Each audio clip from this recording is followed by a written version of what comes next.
kids and I were watching a documentary on the History Channel, and it's called I Am Alive, Surviving the Andes Plane Crash.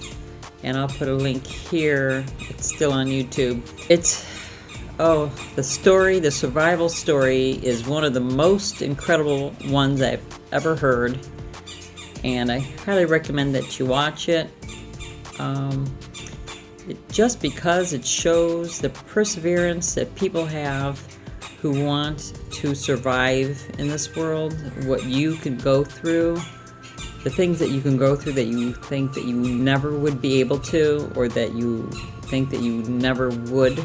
I'm not sure how I would have survived, or if I would have survived this particular scenario. When I prepare, as you know, I believe in emergency preparedness. I prepare to be comfortable in my own home or in the car. You know, I have my first aid kit in the car, some things at home, extra food, extra water, but I pretty much have shelter. I don't usually go climbing into the mountains, and I don't plan on falling out of a plane, but these are the things that happen and unexpectedly, and then it's up to you to survive. So simple preparation is so important, at least for your everyday life, because if you can't survive that, then you'd be in big trouble if you or I were ever in a scenario as these young men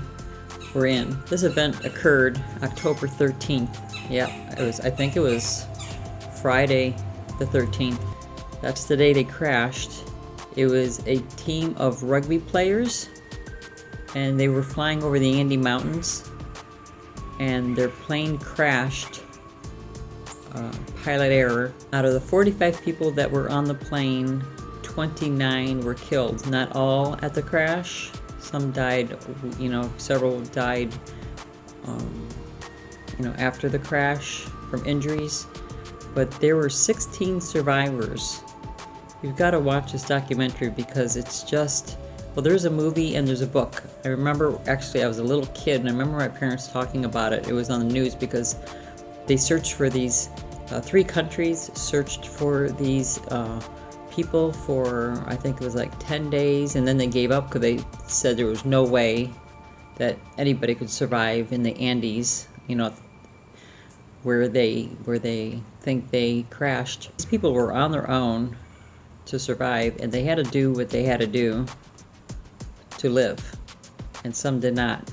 There is a book called Alive, and I think the author's name is Reed. Last name is Reed.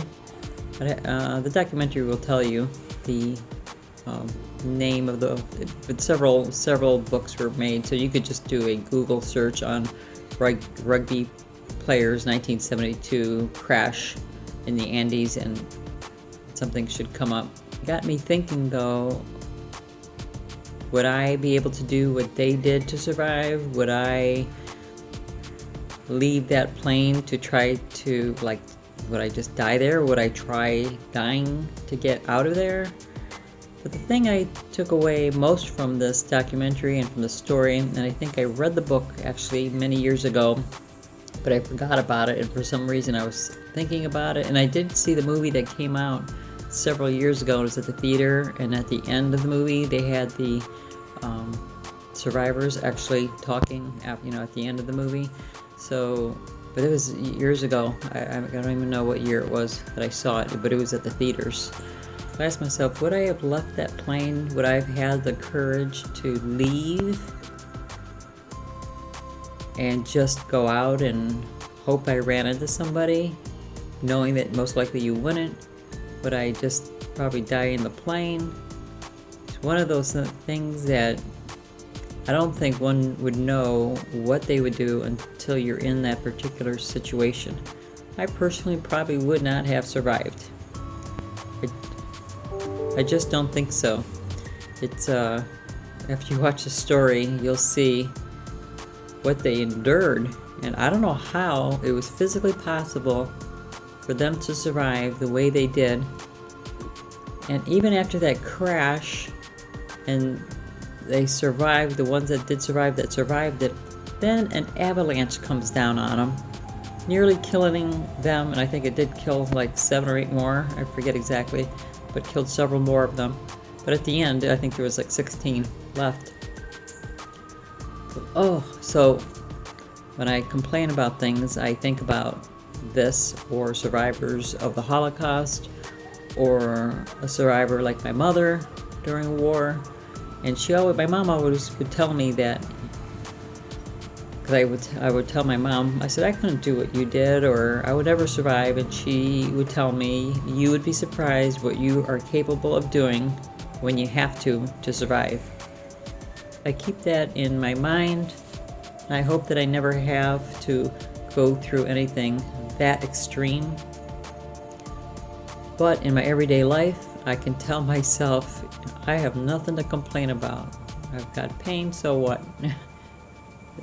I don't know pain compared to what these people went through in this documentary. These people in the Andes, or people that have gone through wars, or live in war zones, or people that go hungry every day. I have to be more grateful, I think, every day. The main guy who helped bring rescue to the plane, the thing that's inspired me the most about what he was saying was, he told himself, I'm going to die on this mountain, but I'm going to die trying.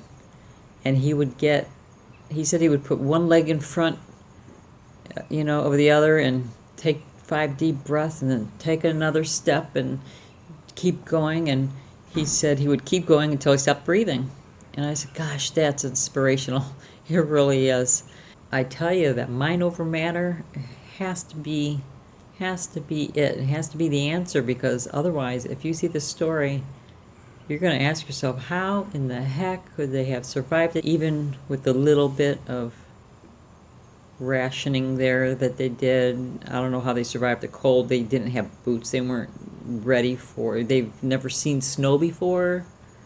I mean, I grew up in Ohio with lots of snow, so I'd have probably a clue of, making sure toes and fingers didn't get frostbite. And these people didn't know anything about snow. But it's amazing how they came together to try to help each other stay alive. And the ones that, when they crashed, and after they realized the only way to survive was to do what they had to do, they told the others, if they were to pass away, you're able to use my body to survive. I think that made them feel better, that they weren't being a cannibal, that it was like an offering. That carries on with you in your mind and in your heart for always, for the rest of your life, and you're still surviving after you get out of maybe that particular event, and you have to survive your life. And not just survive it, but to actually have a life that you can enjoy. And that's what the the main guy talked about. He said he could either have just shut himself down, or go do something that he loved to do, and that's what he did. No matter what happens to us in our life, how horrible, despicable, disgusting it may be, or just painful, and even if the event has passed, we have to keep going forward, moving forward, no matter what we've been through, no matter how horrible of an event that we've been through. Because if you dwell on it, you can't move forward, you can't live a life, you can't be free. I just wanted to share this movie or documentary, the story, with you, because I just think it's just super inspirational, and I think it kind of would help us put what we go through into perspective. And even if you've been through something as horrible as they have, how they were able to continue and move onward and forward in their life. They said that was almost as difficult as the event that they went through, was trying to move forward, especially after they had done what they did, because they had to survive, and what people thought about them. That's a big deal for a lot of people, is what others think about them. I don't worry too much about what people think about me. Yeah, sure, I want people to like me, but if I know I'm doing the right thing, I'm doing the best I can, then that's all I can do. No matter what others might think about me or say about me, I can't let that, hurt me too much, because I know I'm doing what I think is right. Thanks for watching, and we'll see you next time.